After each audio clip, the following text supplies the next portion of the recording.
Friends and family, ladies and gentlemen, all across the world. Once again, this is your host, KD at KD Sports TV. Today, what we're going to do, we're going to talk about Shedeur Sanders and the soreness in his arm. And I want you all to comment. What do you think? Do you think he got snubbed? Do you think his shoulder was sore? What do you think? Or do you think that this was a ploy by the Cleveland Browns organization to get Dillon Gabriel, to be the front runner as far as the rookies are concerned? We'll also go over the stats that all four quarterbacks had during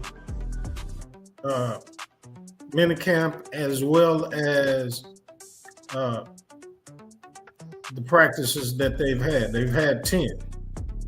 The next thing is, we'll also talk about Dillon Gabriel, Kenny Pickett. We'll talk about both of them having hamstring issues. All right, but after this, don't forget to like, share, subscribe, hit that bell notification button. Still getting jiggy with it, y'all. Now, so as we all know, everybody's seen it, but you haven't seen it from me. I just wanted to get more details before I got on here and talked about it. Shedeur was held out of Cleveland Browns practice on Saturday due to soreness in his throwing right shoulder.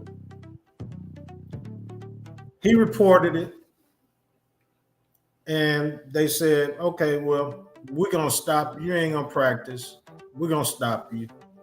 But they did make him run afterwards. So I don't understand that. But here's the deal. So he was absent. So what did that mean? That meant that we know that Kai's career is trying to find better ways to get the ball. We knew that Kenny Pickett wasn't going to be practicing because he already has hamstring problems. So this is what we know. Okay? He's expected to be out perhaps 2 to 3 weeks. Says so himself. He has to just be reevaluated. But needless to say, then Dillon Gabriel got all the snaps as well, of course, as the presumable starter. I mean, we already know who's going to start. It's not going to be Kenny Pickett. That's just not who it's going to be, in my opinion.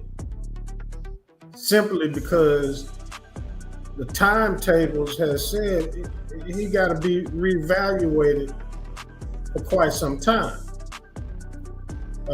One thing with hamstring issues, they don't just go away. You have to wait it away.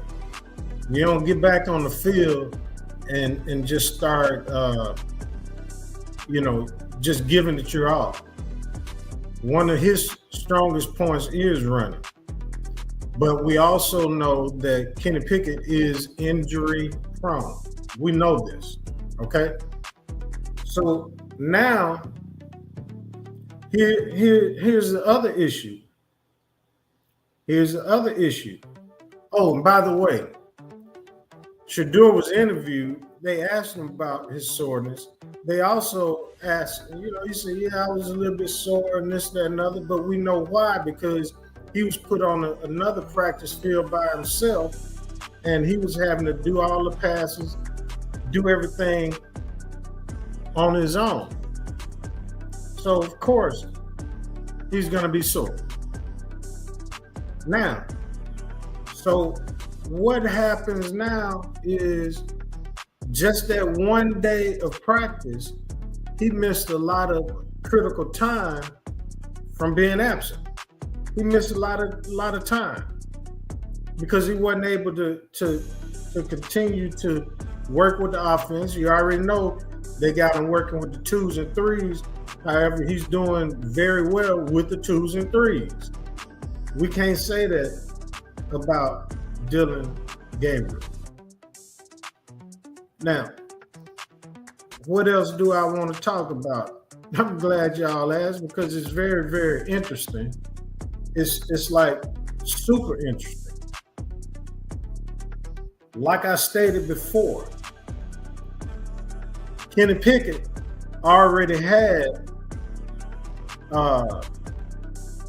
hamstring issues, but now so does Dillon Gabriel. So later on today, if not tomorrow morning, they're flying to Charlotte to practice against the Carolina Panthers. And then on Friday, scrimmage rather.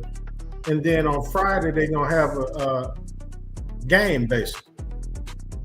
But they're already saying potentially Dillon Gabriel could miss out, the first preseason game.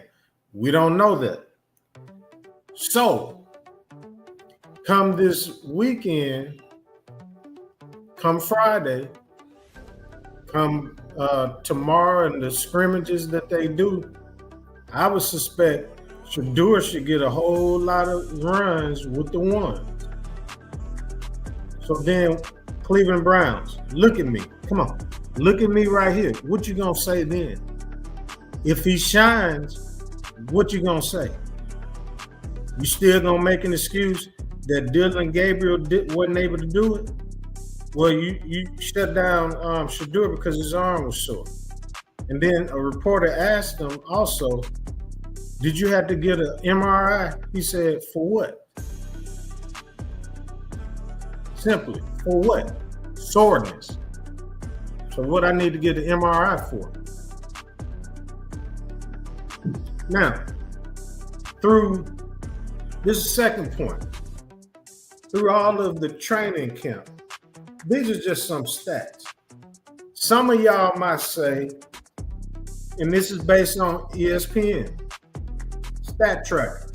Some of you all might say, well, he's practicing against the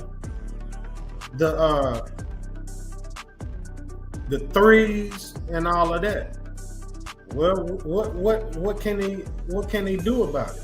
He can only practice against the people that they put before him. That's all he can do. Practice against the people that they put before him. But here's some stats. Joe Flacco, 54 of 92. Those are completions. That's 58.7%. Shedeur, 49 of 70. That's 70%. Oh, by the way, Joe Flacco, 3 touchdowns, no interceptions. Shedeur, 6 touchdowns, 0 interceptions. Kenny Pickett, 23 of 34. We know he hadn't been playing, but that's 67.6%. 3 touchdowns, 1 interception. Dillon Gabriel, 62 for 113. That's 54.9%. You can round it off to 55%. 4 touchdowns, 2 interceptions. So needless to say, look he's leading everybody in completion percentage. But like I said, what you might say is, well, look who he's playing, again. He's playing against the threes. Well, he can only practice against who they put him in front of. So I don't believe that you can disagree with me on that right there. I would even suggest if he was practicing, which he did get some practice against when he was on the playing with the 2 number 2 offense against the number 1 defense, he did great. I think his percentage, he was 7 to 10. Dillon Gabriel was practicing playing with the ones on offense, ones on defense, and he went 3 for 14. The guy can't see over the offensive line. Poor execution. But this is the last thing I'm gonna say. Again, don't forget to like, share, subscribe, hit that bell notification button. Now, you don't have to trust me. You can look it up for yourself. This came from 92.3 The Fan. This is in Cleveland. This came from Nick Padone and Darryl Reuter. It says, things get so loud if Shedeur Sanders outperforms Dillon Gabriel. Everybody's kind of secretly expecting it to happen. This is what he said. They're expecting Shedeur to outperform. I don't know that they're going to be able to keep